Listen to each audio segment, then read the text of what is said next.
everybody, and welcome to our week on autumn annuals.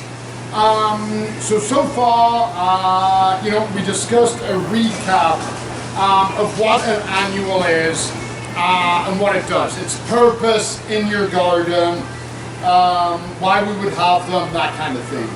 But it kind of throws people off because they hear autumn annual and I don't know if they know what to expect. So, for example, this beauty here is an autumn annual, but it's a pansy. So, how many of you planted these in the spring? I'm gathering a fair few. But the reason this is a fall annual, fall flower, autumn annual, fall flower, it kind of works. I like the alliteration. Yeah.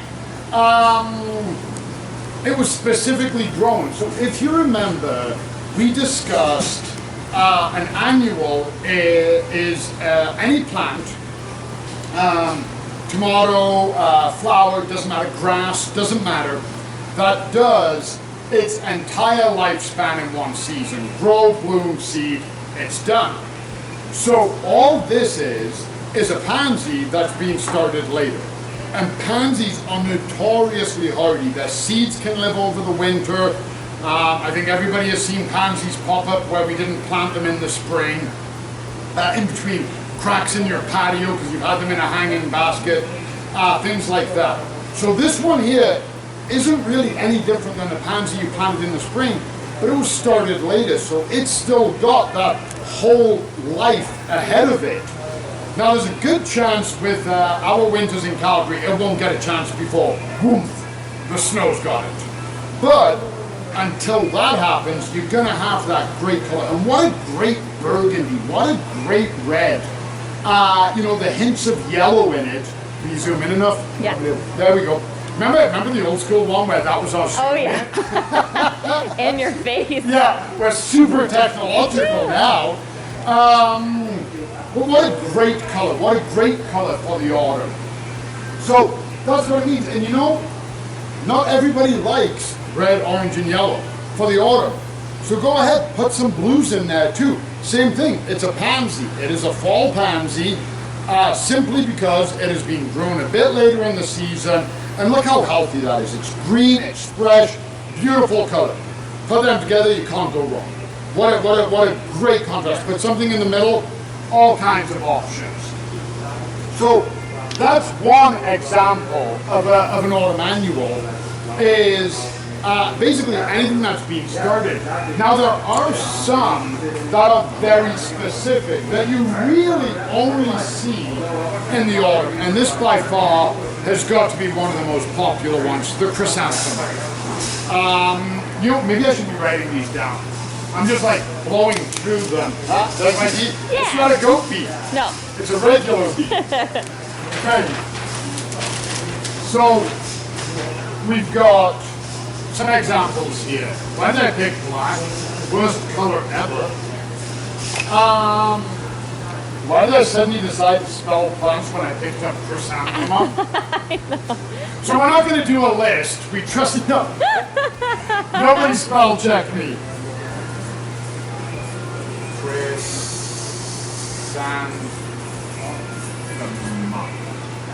Hey, if it was North American, would it be chrysanthemum? Worst joke ever. I literally just made that up, but I wrote best joke. Anyway, we're not talking about my excellent jokes. Yeah. We're talking about chrysanthemums.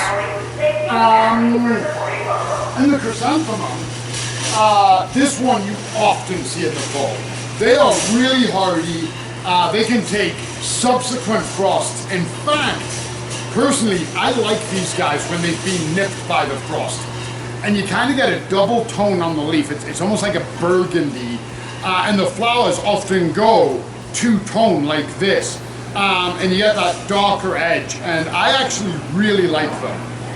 And again, I don't have a dead head on this, but don't be afraid when you see it going, don't be afraid to pinch your dead heads off. Keep it blooming. Hey, you know what? There is a dead head. So right there, you guys see that? Yeah. It's finished. Just go back into the stem, and pop it off. Voila.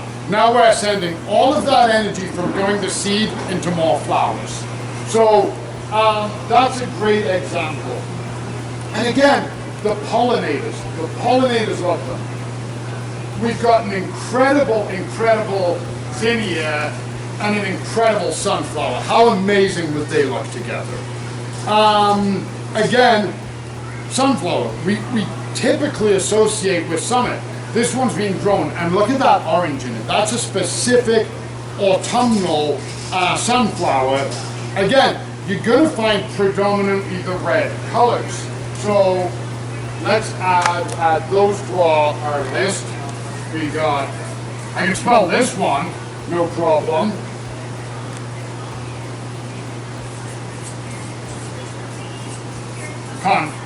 My handwriting's a disgrace, but that's okay.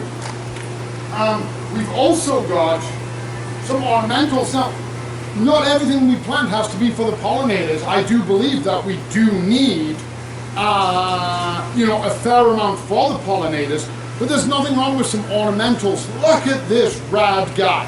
Right? This is a pepper. It's exactly what it looks. Oh, there's a tag right there. It's an ornamental pepper. It's exactly what it looks like. And those are peppers. If you take a bite of that, it's going to be hot. And that's just a great feature thing. A lot of people don't expect you to still have peppers. I'm going to run off camera for a second. Look at this fun one as well. Okay, same thing. And very delicate little white flower, if you guys can see that.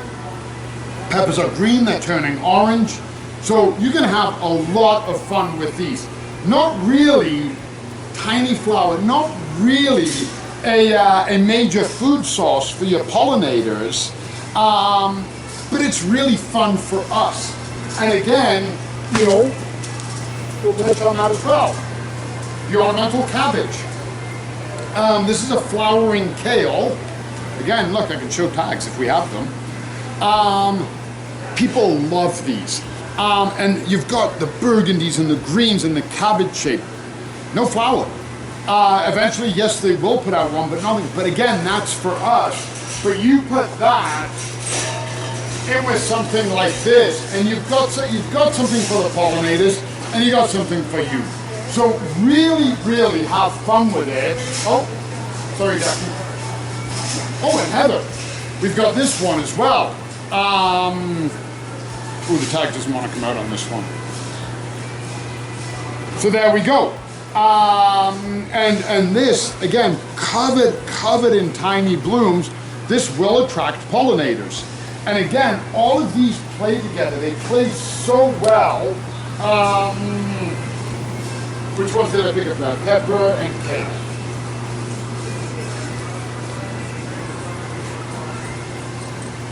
So there are a ton of different ones you can put together. There's also ones we don't have. There's a dahlia, there's this one, I just learned this one thing, I'm going to try and remember it. Celosia. And we already talked about this one. Magnificent. Pollinators are going to love this. We're going to love it. What a striking color. You put this in the middle of a pot. Put a few of them in a flower bed at the entranceway to your house. And you're absolutely going to kill it. And it's being proven time and time again that having that green and having that flower and having that color actually can help people, with depression issues. Absolutely, it is not a cure. I would never suggest that. I would never say it. But it helps. It's like if you have a cold, a sickness, you're not going to cure it by lying in bed and drinking tea. It sure makes you feel better. It's the exact same thing with these. You put them in your garden, you extend your season, you still feel like it's summer. You've got color, you're getting pollinators coming in. The hummingbirds that are we already touched on this one, but here's a couple more. Begonias and calla lilies. Amazing. Great for the pollinators. Hummingbirds are going to love it. The hummingbirds have got a long trip south ahead of them. They're going to need their energy before they go. So there is any number of things you can do. There's tons of color. There's tons of stuff you can play around with. And we shouldn't give up on the season just yet. And then one of my favorites, I forgot to grab one. Sorry, off camera again. But I got a microphone. I could be going anywhere, you guys wouldn't know. Heading up to my office. Don't forget hanging baskets. I really should have picked a lighter one. But as you can see, we've got chrysanthemums, and we've got pansies, and we've also got just some simple foliage for us. So the foliage is not going to bloom, but it's going to cascade down. It's the spiller, and we'll get to that when we talk about designing and building a planter. But we've also got ones for the pollinators. Hang this up. It's going to bring the pollinators in. Have flowers beneath it. So don't think, again, it's end of year. Oh, geez, I'm done. Nothing to do in the garden but rake and put the garden to bed. Have fun. Put your annuals in there and really extend that season. And I think a lot of you will have fun trying out some new annuals. You know, you can leave them in until the snow hits, clean them out in the spring. If we don't get snow, but it gets really dark and really frosty, they're going to die. Get rid of them, throw them in your compost. But those are some key examples. And again, if you're growing from seed and you're growing something, put it in. Your impatiens, New Guinea impatiens, ones like that, you're never really going to see them in an area like this as a fall annual, simply because they can't even take one frost. They get nipped by that frost, game over. The New Guinea impatiens don't even like the word frost. They are really sensitive and delicate. So you do have to have a bit of a knowledge. You want your hardier ones going forward. Unlike the spring, if there's a little frost, we know it's going to get nicer.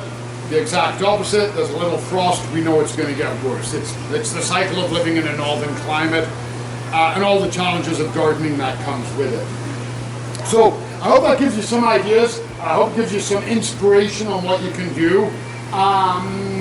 Tomorrow we're going to discuss planting them in pots and in the bed. And then the next day we're actually going to plant you guys a planter.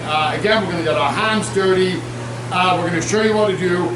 I wish, like in the spring, Harry could have been here and helped out, but he's homeschooling, loser. Well, I'm not allowed to make, Granny's giving me a no. I'm making fun of Harry there. I'm not making fun of school, students, and teachers. That's purely making fun of Harry, because I love him. You guys know what we think of teachers and students. We love you all. Nothing but love. Harry, lose. There you go. I'm just kidding. I love that kid. As you can see, we are very unscripted. Yeah. But yeah, no, I actually do wish he was here to plant with me, because he's an awesome little planter. But it's going to be me doing the planting. And we're going to do that at the end of the week, and then we're going to give it away. Now, one thing, and I'll touch on this more tomorrow because we're almost out of time, something I want to talk about are bulbs. How many people we get coming in the spring asking for tulips and asking for garlic because they see it with their neighbors? Now is when you plant it. You want this coming up in your garden in May and June, you need to get it in your garden now. So we are going to touch on that, and then the next week, everything about bulbs, everything, including a bulb giveaway where I'm going to come and plant bulbs on your property. So stay tuned for that. Wow, I'm giving you a lot of stuff to give away, Brandy. Yeah. Planters, bulbs, all kinds of good stuff. So keep your eye on for that. I will touch on these a little bit more tomorrow. Have an awesome night, everybody. We're almost out of time. So have a great day, and we'll see you guys tomorrow where we talk about how to plant an annual. Bye, everyone.